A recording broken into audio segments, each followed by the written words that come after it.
Hello students, welcome to my YouTube channel Exam Mastermind. Today I am going to continue with the lecture series of Industrial Relations and Labor Laws, and today's topic of discussion is Employee State Insurance Act 1948. Employee State Insurance Act क्या है? It is a contributory scheme. Contributory scheme से क्या समझते हैं? Employer और employ दोनों contribute करेंगे इसके बेनिफिट अवेल करने के लिए. इसमें क्या क्या बेनिफिट मिलेगा हमें? During the Employee State Insurance Act protect the employees against financial distress arising out of events of disablement, sickness, death due to employment injury और अनएम्प्लॉयमेंट. ठीक है, तो इन सब केसेस में, अनएम्प्लॉयमेंट के केस में, सिकनेस के केस में, डेथ के केस में हमें एम्प्लॉयमेंट स्टेट इंश्योरेंस एक्ट क्या करता है? एक प्रोटेक्शन देता है. ठीक है, ये एक्ट का एडमिनिस्ट्रेशन किसके अंडर है? Ministry of labour. Ministry of labour के अंडर एक ऑर्गेनाइजेशन है जिसका नाम है ESIC, employee state insurance corporation. एक ऑर्गेनाइजेशन है जो कि सारा एडमिनिस्ट्रेशन संभालता है ESIC एक्ट का. ठीक है, it is a statutory corporate body. ठीक है, ये स्टैच्यूटरी बॉडी है. स्टैच्यूटरी बॉडी किसे कहते हैं? कोई भी ऐसा ऑर्गेनाइजेशन अगर वो एक्ट के तहत बनाया गया है तो उसे क्या कहा जाता है? Statutory corporate. Now ESIC act जो लाया गया था वो किसके रिकमेंडेशन से लाया गया था? ये लाया गया था आपका BP अदरकर कमिटी. ठीक है, जिसे report on health insurance committee भी बोला जाता है. ये इंपॉर्टेंट है, याद रखिएगा.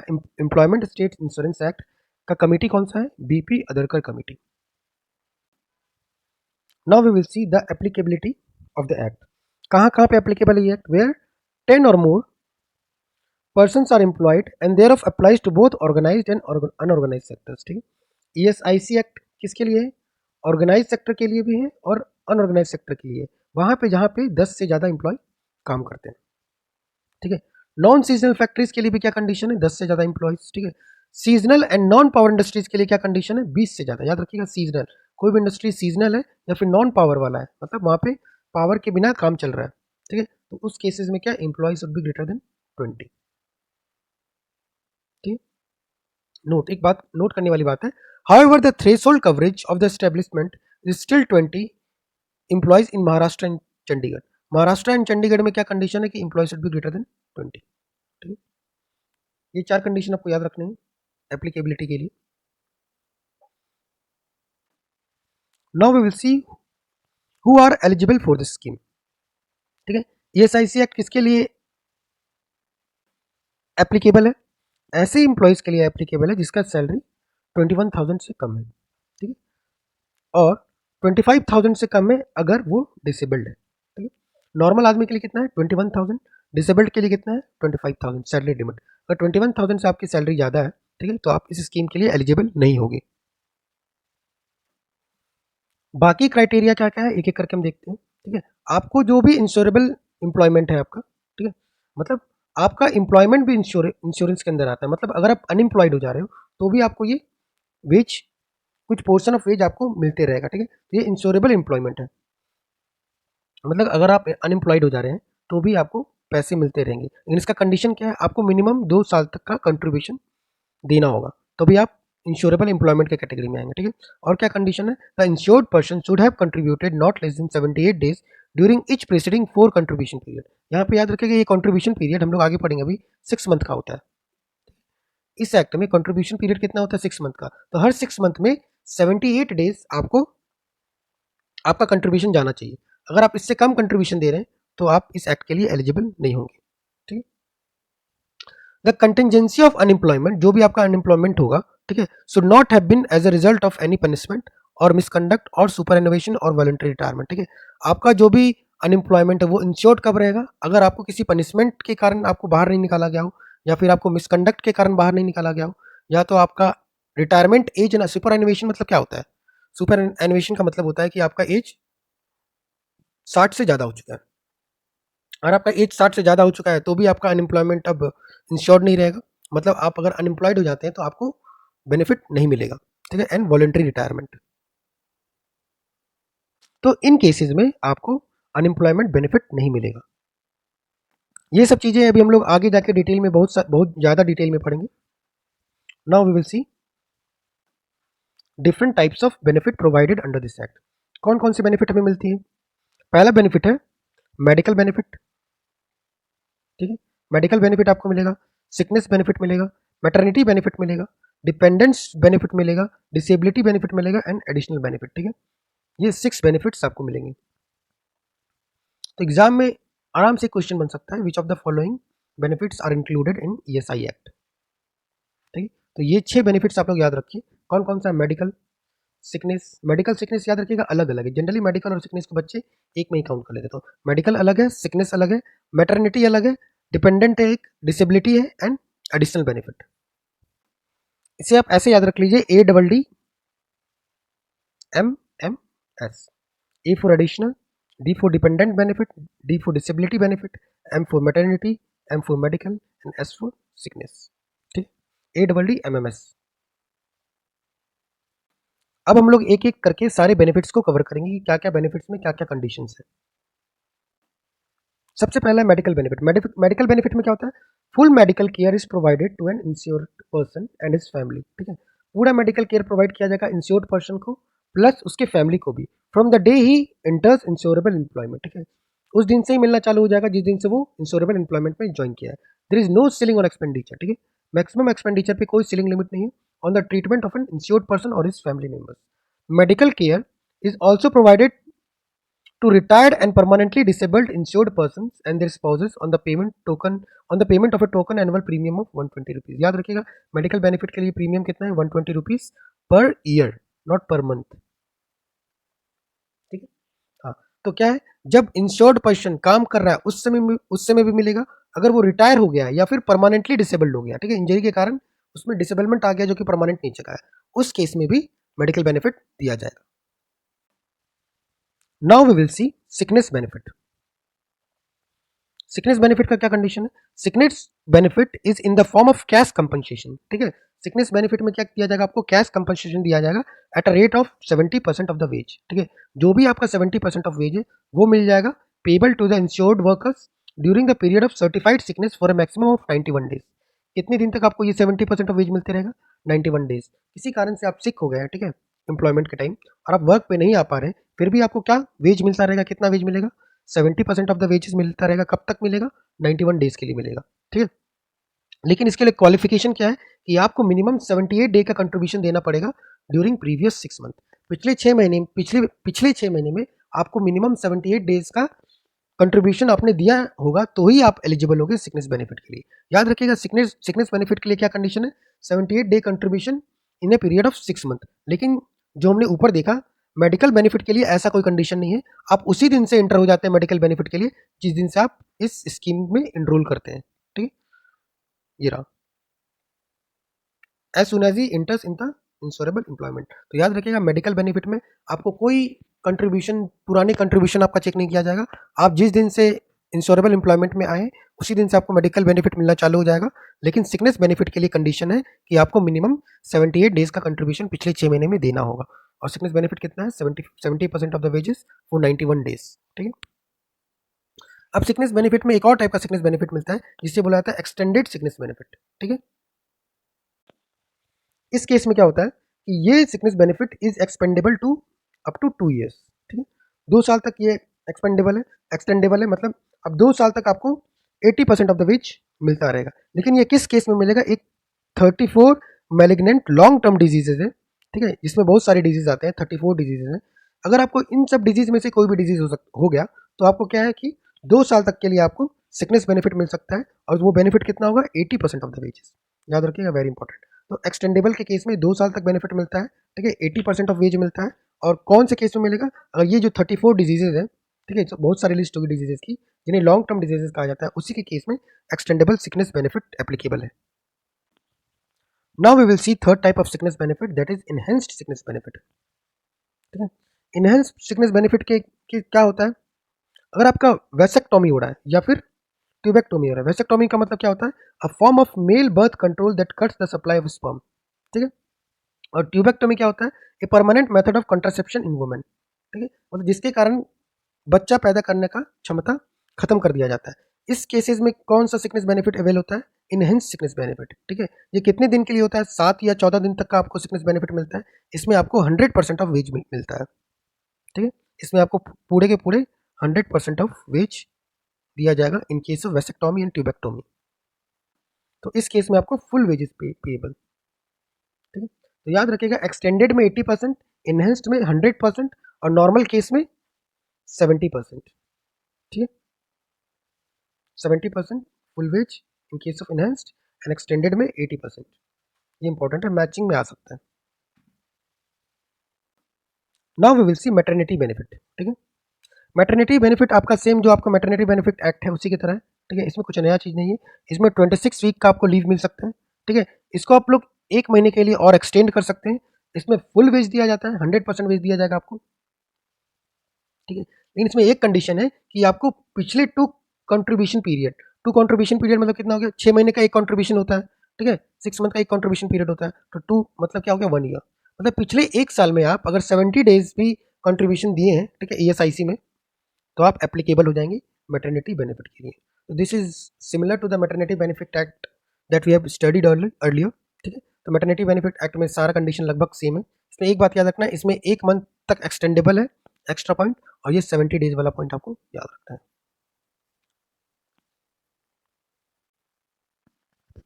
Now we will see disablement benefit. Disable benefit में या तो टेम्प्रोरी हो या तो परमानेंट हो, दोनों के केस में क्या है, आपको 90% वेज मिलेगा, ठीक है। याद रखिएगा ईएसआईसी के केस में, ठीक है, टेम्प्रोरी हो या फिर परमानेंट हो, ठीक है, दोनों में 90% ऑफ वेज मिलेगा, ठीक है। अब इसी टाइप का हम लोग एक और आगे पढ़ेंगे, एम्प्लॉय कंपनसेशन एक्ट, जो कि नेक्स्ट लेक्चर में कवर होगा, एम्प्लॉय कंपनसेशन एक्ट, ठीक है। इसमें सेम कंडीशन नहीं है, उसमें टेम्प्रोरी और परमानेंट डिसेबलमेंट के कंडीशन में 90% ऑफ वेज नहीं मिलता है, कुछ और मिलता है। वो क्या होता है वो हम लोग आने वाले लेक्चर्स में देखेंगे, ठीक है। बस ये याद रखिएगा, यस आईसी में 90% मिलता है, लेकिन जो एम्प्लॉयमेंट कंपनसेशन एक्ट है उसमें कम मिलता है। बेसिकली इसमें 50% या फिर कितना आपका डिसेबिलिटी है उस पर डिपेंड करता है, ठीक है। याद रखिएगा ईएसआईसी में ज़्यादा मिलता है, 90% मिलता है, ठीक है, लेकिन एम्प्लॉयमेंट कंपनसेशन एक्ट में कम मिलता है। क्यों क्यों मिलता है, इसके पीछे लॉजिक क्यों है? क्योंकि ईएसआईसी एक कॉन्ट्रीब्यूटरी स्कीम है, मतलब आप कंट्रीब्यूट कर रहे हो, अपने आप को खुद इंश्योर कर रहे हो, इसलिए यहाँ पे ज़्यादा मिलता है, ठीक है। और एम्प्लॉयमेंट कंपनसेशन एक्ट कॉन्ट्रीब्यूटरी नहीं है, मतलब वो सरकार आपको फ्री में देती है, ठीक है, इसलिए उस केसेस में थोड़ा पैसा कम रहता है, ठीक है। तो याद रखिएगा टेम्प्रोरी हो चाहे परमानेंट हो, ईएसआईसी में 90% ही मिलता है। इसमें भी एक बात याद रखिएगा, जिस दिन आप इंश्योरेंस एम्प्लॉयमेंट में ज्वाइन कर रहे हैं उसी दिन से ही आपको टेम्प्रोरी डिसेबलमेंट या फिर परमानेंट डिसेबलमेंट का बेनिफिट एप्लीकेबल हो जाता है। इसके लिए आपको कोई प्रीवियस रिकॉर्ड कंट्रीब्यूशन का नहीं देखा जाता है, जैसे कि हम लोग पहले देखा कि मैटरनिटी बेनिफिट में भी प्रीवियस रिकॉर्ड देखा जाता है 70 डे का, ठीक है, एंड सिकनेस बेनिफिट में भी देखा जाता है। तो याद रखिएगा मेडिकल बेनिफिट में कोई प्रीवियस रिकॉर्ड नहीं है, सिकनेस बेनिफिट में प्रीवियस रिकॉर्ड देखा जाएगा, कितना दिन का देखा जाएगा, 78 days in the previous 6 month, and maternity benefit में भी क्या है, उसमें भी देखा जाएगा 70 डेज का, ठीक है। और डिसेबलमेंट बेनिफिट में जिस दिन से आप एम्प्लॉयमेंट में आ गए हैं उसी दिन से ये बेनिफिट आपका एप्लीकेबल होगा। मतलब आपने एक बार भी कंट्रीब्यूशन नहीं दिया है, फिर भी आपको, अगर आप डिसेबल्ड हो जाते हैं तो आपको 90% ऑफ वेज दिया जाएगा। Now we will see dependent benefit. Dependent benefit कब मिलेगा? ऑब्वियसली जब डेथ हो जाएगी तभी डिपेंडेंट को बेनिफिट मिलेगा, ठीक है। डेथ हो जाएगा या फिर ऑक्यूपेशनल हैजार्ड के कारण भी डेथ हो जाए, डेथ कैसे भी हो, एक्सीडेंट से डेथ हो या फिर ऑक्यूपेशनल हैजार्ड के कारण आपका डेथ हो जाता है, तो आपको डिपेंडेंट बेनिफिट मिलेगा। उस केसेस में भी क्या मिलेगा, 90% of the veg per month dependent को मिलता रहेगा, ठीक है। तो याद रखिएगा मेडिकल बेनिफिट कितना मिल रहा था उसका परसेंटेज आपको याद रखना है, सिकनेस बेनिफिट का याद रखना है, मैटरनिटी बेनिफिट का याद रखना है, ठीक है, डिसेबल्ड बेनिफिट का याद रखना है। मेडिकल बेनिफिट में क्या था, आपका जितना भी आपका एक्सपेंस हो रहा है सारा दिया जाएगा, कोई लिमिट नहीं था इस पर, ठीक है। सिकनेस में 3 कंडीशन था, 70%, ठीक है, नॉर्मल केस में, ठीक है, 80% किसके केस में था, एक्सटेंडेड वाले केस में, ठीक है, एंड 100% किस केस में था, आपके इनहेंस्ड वाले केस में, इसमें वैसेक्टोमी और ट्यूबेक्टोमी आता है, ठीक है। मैटरनिटी बेनिफिट में क्या था, 100% ऑफ वेज मिलेगा आपको, ठीक है। डिपेंडेंट बेनिफिट में क्या था, 90%, ठीक है। डिसेबिलिटी में भी क्या था, 90% ऑफ वेज, ठीक है। याद रखिएगा एडिशनल बेनिफिट में क्या आता है, आपका फ्यूनरल एक्सपेंस आता है। फ्यूनरल एक्सपेंस कितना मिलता है आपको, 15,000 रुपीज, देखिए फ्यूनरल एक्सपेंस में कितना है total, an amount of 15,000 is payable to the dependent of the person who performs the last rite. जो भी लास्ट राइट करेगा, ठीक है, उसको कितना पैसा दिया जाएगा, 15,000 रुपीज दिया जाएगा, ठीक है। इसके लिए भी कोई प्रीवियस कंट्रीब्यूशन का क्राइटेरिया नहीं है, ठीक है, फ्यूनरल एक्सपेंस के लिए भी। One more important thing, funeral expense हम लोग ईएसआईसी एक्ट में भी पढ़ेंगे, ठीक है, और एम्प्लॉयमेंट कंपनसेशन एक्ट में भी पढ़ेंगे, ठीक है। तो याद रखिएगा ईएसआईसी एक्ट क्योंकि कॉन्ट्रीब्यूटरी होता है इसलिए इसमें फ्यूनरल एक्सपेंस ज़्यादा मिलता है, 15,000 मिलता है, लेकिन एम्प्लॉयमेंट कंपनसेशन एक्ट के केस में मात्र 5,000 रुपीज़ मिलता है। यही हम लोग आने वाले लेक्चर्स में कवर करेंगे, होपफुली कल आपका लेक्चर्स चल जाएगा इसका। तो एम्प्लॉयमेंट कंपनसेशन एक्ट में याद रखिएगा 5,000 फ्यूनरल एक्सपेंस मिलता है, लेकिन ईएसआईसी के केस में ज़्यादा मिलता है 15,000 because it is a contributory scheme. Now other benefit में दूसरा बेनिफिट क्या है, कन्फाइनमेंट एक्सपेंसेस। कन्फाइनमेंट का मतलब क्या होता है, जो भी चाइल्ड बर्थ वुमेन करती, चाइल्ड बर्थ के टाइम, चाइल्ड बर्थ, कन्फाइनमेंट का सिंपल मतलब होता है चाइल्ड बर्थ। चाइल्ड बर्थ के टाइम वुमेन का जो भी अस्पताल का खर्चा है, जो भी मेडिकल खर्चा है, ठीक है, उसको भी कवर किया जाता है इन द अदर बेनिफिट। अगर आपका ईएसआईसी, बहुत सारे हर बड़े बड़े शहर में ईएसआईसी हॉस्पिटल होते हैं, ठीक है, अगर जो भी चाइल्ड बर्थ ईएसआईसी हॉस्पिटल में जाके हो रहा है तो ठीक है, उसमें कोई एक्सपेंस नहीं लगेगा, जीरो एक्सपेंस। लेकिन आपके शहर में ईएसआईसी हॉस्पिटल्स नहीं है, ठीक है, तो जितना भी आपका खर्चा होगा वो ईएसआईसी एक्ट के द्वारा आपको वापस से रिइंबर्स कर दिया जाएगा, ठीक है। तो इस केस में दोनों एप्लीकेबल है, जो वुमेन एम्प्लॉय है उसके लिए भी एप्लीकेबल है, ठीक है, और जो मेन एम्प्लॉय है उनके वाइफ के लिए भी एप्लीकेबल है ये, ठीक है। याद रखिएगा कन्फाइनमेंट एक्सपेंसेस वुमेन एम्प्लॉय के लिए भी एप्लीकेबल है और जो भी मेन एम्प्लॉय है, ठीक है, उनके वाइफ के लिए भी एप्लीकेबल है। और अदर बेनिफिट्स में क्या आते हैं आपके, वोकेशनल रिहेबिलिटेशन, ठीक है।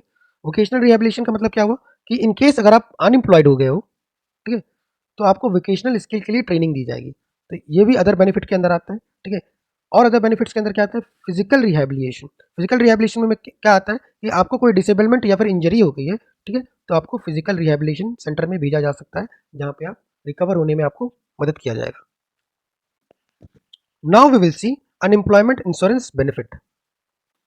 अनएम्प्लॉयमेंट के केस में, ठीक है, हमारे इंडिया में दो स्कीम है, ठीक है, अंडर ईएसआईसी, ठीक है। वो दो स्कीम कौन कौन से हैं, एक तो है आपका राजीव गांधी श्रमिक कल्याण योजना, ठीक है, राजीव गांधी श्रमिक कल्याण योजना, और दूसरा है अटल बीमित व्यक्ति कल्याण योजना, ठीक है। ये दो योजना है जो कि अनएम्प्लॉयमेंट का इंश्योरेंस देता है। So firstly we will see Rajiv Gandhi Shramik Kalyan Yojana, ठीक है। This scheme of unemployment allowance was introduced in 2005, ठीक है। इसमें क्या होता है, an insured person who become unemployment after being insured for 2 और मोर ईयर्स, मतलब वो 2 साल से ईएसआईसी का कंट्रीब्यूशन दे रहा था, ठीक है, उसके बाद वो अनएम्प्लॉयड हो गया, ठीक है, तो इस केस में उसका एम्प्लॉयमेंट इंश्योर किया जाएगा, ठीक है। इसमें क्या होगा कि अनएम्प्लॉयमेंट अलाउंस दिया जाएगा equal to 50% of the wage for the first 12 month and 25% of the wage for the last 12 months. अब इसमें मुझे बहुत ज़्यादा कन्फ्यूजन आ गया है, ठीक है, दोनों इसमें ये जो कंडीशन है अनएम्प्लॉयमेंट अलाउंस की, ठीक है, ये मैंने दो गवर्नमेंट सोर्सेज से देखा है लेकिन दोनों में अलग अलग डेटा दिया हुआ है, तो मैंने उसका सोर्स को मेंशन कर दिया है यहाँ पे, ठीक है, और यहाँ पे भी दोनों में स्लाइटली डिफरेंट डेटा है। प्लीज़ आप वेरीफाई कर लीजिएगा, अगर आपको कोई सही आंसर मिलता है तो जरूर कमेंट सेक्शन में मेंशन करें। फिलहाल मुझे कंफ्यूजन था इसलिए मैंने दोनों पॉइंट डाल दिया, दोनों पॉइंट को हम लोग देख लेंगे, ठीक है। एक केस में जहाँ पे मैंने पीआईबी में देखा है, प्रेस इंफॉर्मेशन ब्यूरो में, जहाँ पे एक एमपी का रिटर्न रिप्लाई था, उसमें क्या मेंशन किया गया था कि अनएम्प्लॉयड अलाउंस कितना है, 50% of the wage for the first 12 month and 25% of the wage for the last 12 months, मतलब 2 साल के लिए आपको इंश्योर किया जाएगा। पहले साल में आपको 50% वेज मिलेगा, ठीक है, और दूसरे साल में आपको 25% वेज मिलेगा, ठीक है। ये मैंने सोर्स कहाँ से लिया था, पीआईबी से लिया था। लेकिन मैं जब ईएसआईसी के वेबसाइट में जा रहा हूँ तो मुझे कुछ दूसरा पॉइंट मिल रहा है, उसमें क्या मेंशन है, उसमें ये मेंशन है कि 2 साल तक आपको 50% ऑफ वेज ही मिलेगा, ठीक है, इसमें ये मेंशन है unemployment allowance is equal to 50% of the wage for a maximum period of up to 2 years during the lifetime of ESI. ये मैंने कहाँ से सोर्स लिया, ईएसआईसी की वेबसाइट से लिया, लिंक ये यहाँ दिया हुआ है, आप लोग जाकर विजिट कर सकते हैं, ठीक है। तो ये कन्फ्यूजन है, एग्जाम में आता है तो पता नहीं क्या होगा आंसर, जो भी यूपीएससी बताएगा वही करेक्ट आंसर होगा, ठीक है। तो आप लोग देख लेना, ऑप्शन में ज़्यादा चांसेस है कि ऑप्शन में दोनों ऑप्शन प्रेजेंट ना हो, दोनों में से कोई भी ऑप्शन प्रेजेंट हो आप उसको टिक मार के आगे बढ़ जाओगे, ठीक है। इस राजीव गांधी योजना में और क्या कवर है, इसमें मेडिकल केयर भी कवर्ड है of self and family from ESI hospitals dispensaries during the period of unemployment. Unemployment के टाइम में जो अनएम्प्लॉयड पर्सन है प्लस उसके फैमिली को भी इंश्योरेंस दिया जाएगा, मेडिकल इंश्योरेंस दिया जाएगा। और क्या प्रोविजन है इस स्कीम में? इस स्कीम में वोकेशनल ट्रेनिंग की भी प्रोविजन है। मतलब अगर आप अनएम्प्लॉयड हो, ठीक है, तो आपको तो 50% ऑफ वेज भी मिलेगा, ठीक है, इसका हमने 2 क्राइटेरिया पढ़ा, प्लस आपको मेडिकल बेनिफिट भी मिलेगा, आपके और आपके फैमिली को भी, ठीक है, प्लस आपकी वोकेशनल ट्रेनिंग भी कराई जाएगी, ठीक है। ये 3 पॉइंट्स दिमाग में रखने। अब इस स्कीम के लिए एलिजिबल कौन-कौन से हैं? ऐसे लोग एलिजिबल हैं जिसने अपना कंट्रीब्यूशन मिनिमम 2 साल तक दिया है, ठीक है। The payable contribution is respect of insured person for 156 days for more than 2 consecutive contribution period will be deemed as having worked for 1 full year, ठीक है। मतलब 156 दिन आपने काम किया है, आपको ये मान लिया जाएगा कि आपने एक साल पूरा काम किया है, या फिर 78 डेज आपने काम किया है, ठीक है, इन ए कंट्रीब्यूशन पीरियड। 156 का आधा क्या हो गया? 78 in one contributing period. One contributing period मैंने आपको क्या बताया, ये 6 मंथ का होता है, ठीक है। तो 6 महीने में आपने अगर 78 डेज काम किया हो, या फिर एक साल में आपने 156 डेज काम किया हो, ठीक है, तो आपको वो 1 ईयर काउंट कर लिया जाएगा, ठीक है। ये 2 ईयर काउंट करने में, ठीक है। मतलब अगर 2 साल आपको काम करने तो 156 प्लस 156, इन 2 साल में आपको प्रेजेंट रहना पड़ेगा मिनिमम डेज, ठीक है। तो this was all about Rajiv Gandhi Shramik Kalyan Yojana. Second time of unemployment insurance is Atal Bimit Vyakti Kalyan Yojana, ठीक है। This scheme is also very important. Atal नाम से क्लियर है कि इसे बीजेपी गवर्नमेंट नहीं लाया होगा, तो ये कब आया है? ये आई थिंक आपका 2018 में आया है, मैंने मेंशन नहीं किया है, शायद 2018 में आया। आप लोग प्लीज़ क्रॉस चेक कर लेना, ठीक है, और कमेंट सेक्शन में जरूर मेंशन कर देना कि ये स्कीम कब लाया गया था। मेरे हिसाब से 2018 या 2017 में लाया गया था, ठीक है। इसके अंदर क्या क्या प्रोविजंस है, ठीक है। इसके अंदर जो भी आपका अनएम्प्लॉयमेंट अलाउंस दिया जाएगा वो कितना दिया जाएगा? 90 डेज के लिए दिया जाएगा। कितने दिन के लिए? 90 डेज। और आपको पैसे कितने मिलेंगे? 50% ऑफ द वेज मिलेंगे। कितने मिलेंगे? 50% ऑफ द वेज। इसको अभी बढ़ा दिया गया है, ठीक है। पहले कितने मिलते थे? 25% ही मिलते थे, ठीक है। तो अटल बीमित व्यक्ति कल्याण योजना के तहत आपको 90 डेज तक 50% ऑफ द वेज, मतलब 3 महीने तक लगभग आपको 50% ऑफ वेज मिलते रहेंगे इन केस ऑफ अनएम्प्लॉयमेंट। इसके पहले क्या रेट था? 25% ही था, जिसको बढ़ा के अब 50% कर दिया गया। इसमें एक और रिलैक्सेशन दे दिया गया है कि आपको पिछले सिर्फ 1 साल तक की कंट्रीब्यूशन अगर आप दिए हो तो आप एलिजिबल हो। राजीव गांधी में क्या था? मिनिमम आप 2 साल तक कंट्रीब्यूशन अगर दिए हो तो आप एप्लीकेबल हो फॉर दिस स्कीम। लेकिन अटल अटल बीमित व्यक्ति कल्याण योजना के लिए आप सिर्फ 1 साल तक दिए हो, ठीक है, तो आप एलिजिबल हो जाते हो। इसके लिए भी क्या है कि एक कंट्रीब्यूशन पीरियड में मिनिमम आपको 78 डेज का कंट्रीब्यूशन आपका होना चाहिए, अदरवाइज आप इस स्कीम के लिए एप्लीकेबल नहीं हो, एलिजिबल नहीं हो। ना एक और कंडीशन है कि आपने जैसे ही अप्लाई किया है अनएम्प्लॉयमेंट अलाउंस के लिए, आपको with in 30 days unemployment allowance का क्लेम फुलफिल हो जाना चाहिए, ठीक है। अगर नहीं होता है तो आप डायरेक्टली जा सकते हो कहाँ पे? Designated ESIC branch office for the allowance. Now एक तीसरा अनएम्प्लॉयमेंट इंश्योरेंस है, ठीक है, जिसमें क्या करती है सरकार? जितने भी एम्प्लॉयर्स हैं, मतलब जितने भी इंडस्ट्रीज हैं प्राइवेट सेक्टर के, ठीक है, उनको एक कंपनसेशन देती है। कंपनसेशन किस फॉर्म में देती है? कि जो भी डिसेबल्ड पर्सन है, ठीक है, उनका जो कंट्रीब्यूशन है, मतलब डिसेबल, क्योंकि ये कंट्रीब्यूटरी स्कीम है, तो उनका जो कंट्रीब्यूशन है, डिसेबल्ड पर्सन एम्प्लॉय का जो कंट्रीब्यूशन है, वो कौन दे देगा? सरकार खुद दे देगी एम्प्लॉयर को, ठीक है। तो एम्प्लॉयर एम्प्लॉयर का जो भी कंट्रीब्यूशन है वो सरकार देगी। इससे क्या होगा? वो एम्प्लॉयर आराम से डिसेबल्ड पर्सन को नौकरी देने के लिए हिचकिचाएगा नहीं, ठीक है, क्योंकि उससे उसका फायदा हो रहा है, क्योंकि उसका जो कंट्रीब्यूशन था वो अब उसको नहीं देना पड़ रहा है, उसका उसका कंट्रीब्यूशन कौन दे रही है? सरकार ही दे रही है। तो वही चीज मेंशन है कि incentive to employers in the private sector for providing regular employment to the persons with disability. जो भी डिसेबल्ड पर्सन है, अगर वो प्राइवेट सेक्टर में काम कर रहे हैं तो एम्प्लॉयर को इंसेंटिव दिया जाता है, ठीक है। क्या इंसेंटिव दिया जाता है? एम्प्लॉयर्स कंट्रीब्यूशन, एम्प्लॉयर का जो भी कंट्रीब्यूशन है उसको कौन पेमेंट कर देगा? सेंट्रल गवर्नमेंट पे कर देगी। कब तक के लिए? फॉर द 3 ईयर्स, 3 साल के लिए जो भी एम्प्लॉयर्स का कंट्रीब्यूशन है वो सरकारी दे देगी। अभी हम लोग आने वाले समय में पढ़ेंगे एम्प्लॉयर का कंट्रीब्यूशन कितना होता है। कितना होता है एम्प्लॉयर का कंट्रीब्यूशन? 3.25, ये एम्प्लॉयर का कंट्रीब्यूशन होता है। ये कंट्रीब्यूशन कौन दे देगी? सेंट्रल गवर्नमेंट दे देगी, ठीक है। और 0.75 किसका होता है? एम्प्लॉय का कंट्रीब्यूशन होता है, ठीक है, वो तो एम्प्लॉय देगा ही। तो ये जो एम्प्लॉयर का कंट्रीब्यूशन है ये सरकार दे देगी। तो जो भी प्राइवेट सेक्टर के एम्प्लॉयर्स हैं वो आराम से डिसेबल्ड पर्सन को नौकरी दे सकते हैं, ठीक है, क्योंकि उनका फायदा हो रहा है। तो इसमें अनएम्प्लॉयमेंट के केस में हमने 3 स्कीम पढ़ लिया। एक राजीव गांधी, ठीक है, दूसरा अटल बीमित व्यक्ति कल्याण योजना, ठीक है, और तीसरा क्या है कि एम्प्लॉयर्स का जो भी कंट्रीब्यूशन है वो सेंट्रल गवर्नमेंट दे देगी। अब हम लोग इतनी देर से पढ़ रहे हैं कि ये स्कीम कॉन्ट्रीब्यूटरी स्कीम है, ठीक है, तो हम लोग देखेंगे कितना कंट्रीब्यूशन एम्प्लॉयर के साइड से होगा, कितना कंट्रीब्यूशन एम्प्लॉय के साइड से होगा। तो एम्प्लॉयर कितना देंगे 3.25%, एम्प्लॉय कितना देंगे मात्र 0.75% of the wage in every wage period, ठीक है, हर वेज पीरियड में एम्प्लॉय का कंट्रीब्यूशन कितना होगा 0.75, एम्प्लॉयर का कितना होगा 3.25, याद रखिएगा एम्प्लॉयर 3.25, एम्प्लॉय 0.75। हाँ, इसमें एक और कंडीशन है, अगर किसी भी वर्कर का सैलरी 176 रुपीज से कम है, ये 176 देख के आपको कुछ याद आना चाहिए, ये क्या है minimum wage, minimum fair wage जो गवर्नमेंट डिसाइड करती है, सेंट्रल गवर्नमेंट। अगर ये किसी भी वर्कर का सैलरी 176 रुपीज पर डे से कम है, ठीक है, तो जो एम्प्लॉय का कंट्रीब्यूशन है, एम्प्लॉय का कंट्रीब्यूशन कितना होता है 0.75%, वो कौन दे देगा सेंट्रल गवर्नमेंट दे देगी, ठीक है, गवर्नमेंट ही दे देगी उसका कंट्रीब्यूशन।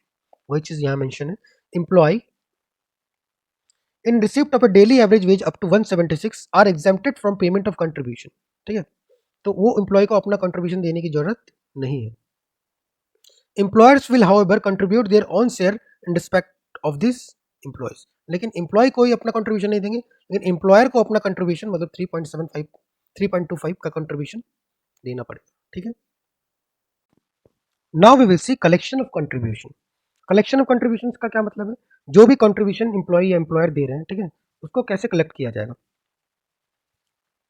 कलेक्ट कौन करेगा, ईएसआईसी करेगा, ठीक है, देगा कौन, एम्प्लॉयर देगा, एम्प्लॉयर ही एम्प्लॉय का सैलरी से पैसा काट सकता है और डायरेक्टली ईएसआईसी को जमा कर सकता है। और उसको कब तक जमा करना होगा, with in 15 days of the last day of calendar month, जो आखिरी 15 दिन होते हैं उसके अंदर ही आपको जितना भी कंट्रीब्यूशन है एम्प्लॉय प्लस एम्प्लॉयर का कंट्रीब्यूशन आपको ईएसआईसी को जमा करना पड़ेगा। कहाँ जमा करेंगे, the corporation has authorized designated branches of State Bank of India and some other banks to receive the payment on its behalf, ठीक है, ईएसआईसी का अपना एक अकाउंट होता है, जनरली स्टेट बैंक में भी हो सकता है या फिर किसी अदर बैंक में भी हो सकता है, तो उसी अकाउंट में सारे पैसे आपके जमा होंगे। Now we will see the concept of contribution period, ठीक है, इतनी देर से हम लोग पढ़ रहे थे कंट्रीब्यूशन पीरियड, कंट्रीब्यूशन पीरियड ये जनरली क्या होता है 6 महीने का होता है, ठीक है, कितने महीने का होता है 6 मंथ्स, ठीक है, तो एक साल में कितने कंट्रीब्यूशन पीरियड होंगे, 2 कंट्रीब्यूशन पीरियड होंगे, there are 2 contribution period each of 6 months duration and 2 corresponding benefit periods, ठीक है, 2 आपके कंट्रीब्यूशन पीरियड होते हैं, 2 आपके बेनिफिट पीरियड होते हैं, कौन कौन से ये, ठीक है, कंट्रीब्यूशन पीरियड पहला कौन सा होता है 1 अप्रैल टू 30th सितंबर, ठीक है, पहला कंट्रीब्यूशन क्या होता है 1 अप्रैल टू 30th सितंबर, इसके 3 मंथ बाद 3 मंथ के बाद कौन सा आता है करस्पॉन्डिंग कैश बेनिफिट पीरियड, तो ये जो आपने कंट्रीब्यूशन किया है उसके 3 महीने बाद ही आप उसका बेनिफिट ले सकते हैं, ठीक है, ये मतलब हुआ। तो कंट्रीब्यूशन पीरियड अगर आपका 1 अप्रैल से 30th सितंबर है, तो उसके 3 महीने बाद क्या आएगा आपका करस्पॉन्डिंग कैश बेनिफिट पीरियड, इसमें क्या आ जाता है आपका सितंबर गया, अक्टूबर नवंबर दिसंबर, दिसंबर भी गया, अब क्या होगा जनवरी टू जून, ठीक है, 3 महीने के बाद जो 6 महीने का पीरियड होगा वो करस्पॉन्डिंग कैश बेनिफिट पीरियड होता है।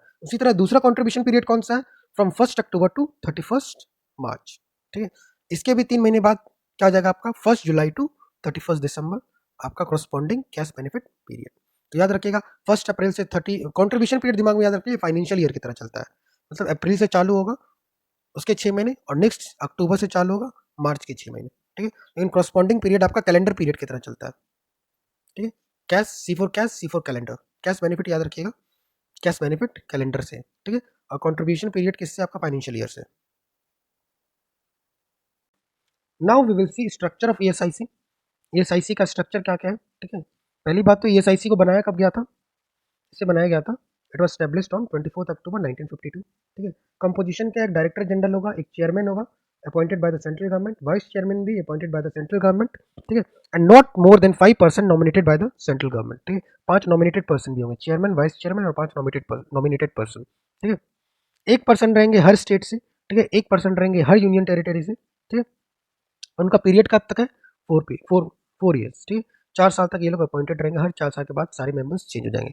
अदर मेंबर्स में कौन कौन आते हैं, 10% representing the employers, 10% representing the employ, 2% representing the medical profession, ठीक है, क्योंकि मेडिकल बेनिफिट दिया जाता है बहुत सारा, इसलिए मेडिकल प्रोफेशन का भी रहना जरूरी है, ठीक है, and 3 members from the parliament, मतलब 3 एमपी रहेंगे, ठीक है, जिसमें से 2 लोकसभा से रहेंगे और एक राज्यसभा से रहेंगे, ठीक है। और इस ईएसआईसी में 2 कमेटी भी होती है। वो 2 इंपॉर्टेंट कमेटी कौन-कौन सी है? स्टैंडिंग कमेटी होगी, जो कि एक एग्जीक्यूटिव बॉडी है, ठीक है? Appointed for 2 years. ये एग्जीक्यूटिव बॉडी जो भी स्टैंडिंग कमेटी है, ये 2 साल के लिए बनाया जाएगा and it consist of chairman and 3 members representing the states, ठीक है? स्टैंडिंग कमेटी एग्जीक्यूटिव बॉडी है, 2 साल के लिए। इसके मेंबर्स कौन-कौन से होंगे? चेयरमैन होंगे और 3 मेंबर होंगे फ्रॉम द स्टेट्स। इसमें एक और काउंसिल है, वो कौन सा काउंसिल है? Medical benefit council. जो भी मेडिकल बेनिफिट काउंसिल है, ये एक एडवाइजरी बॉडी होगा, याद रखना। मेडिकल बेनिफिट काउंसिल क्या है? एक एडवाइजरी बॉडी है, ठीक है?